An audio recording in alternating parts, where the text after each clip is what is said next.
How's it going, guys? So we're here to kind of talk about what's coming up in Rust, and the teams has been working on a lot of big stuff, so there's not really a whole lot of information.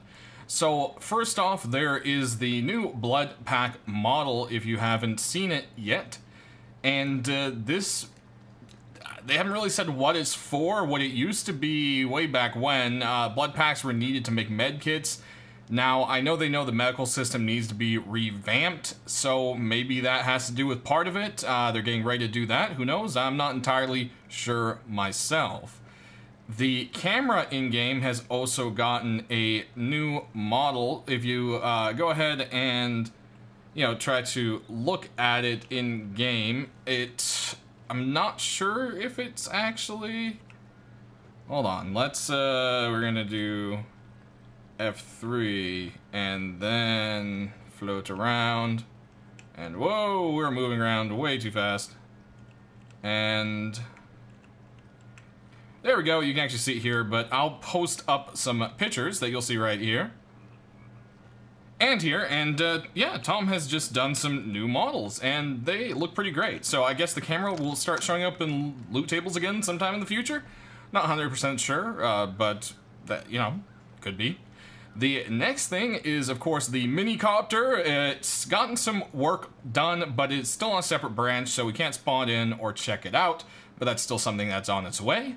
And then with the oil rig monument, well, there's not only going to be this big monument, which I believe will be tied to an event as well, but there's going to be a small oil rig monument out there to make the water a little more lively as well. And Damien was cool enough to send me some pictures showing what the small rig looks like. So this is what you can expect to kind of see from the small rig. It's pretty cool. I personally really like the helipad off the side of it. I think that's quite neat, and I can't wait to see how these, get implemented into the gameplay.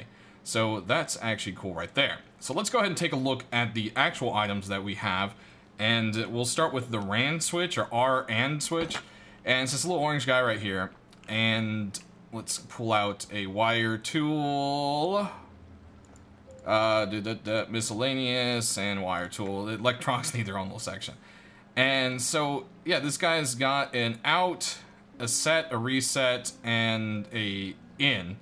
And basically the way this guy is supposed to work is it can help you randomize stuff, like set up, like if you were to make a computer in game and you want it to kind of do like a gambling thing.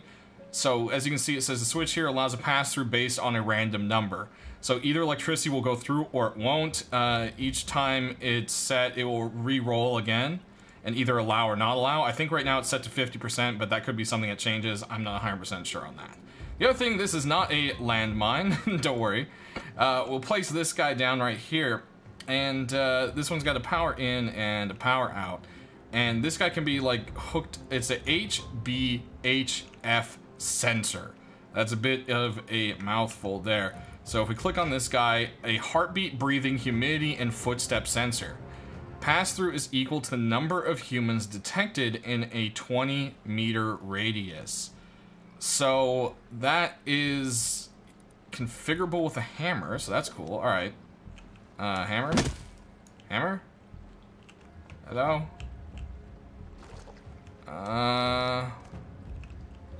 Maybe not configurable with a hammer yet? Well, it's meant to be configurable with a hammer. So eventually that will be something there. But this is cool because you could hook it up to, like, let's say the counter, and it could tell you how many people are in the area. So if you see 5, you know someone's door camping you because there's only 4 of you or something. And it has lots of possibilities, way past what my knowledge of the electrical component stuff is, but it's definitely a really cool thing. I love that they're still adding more stuff. And briefly talking to Hulk earlier today, he said they are still planning to eventually make other things that are not electrical.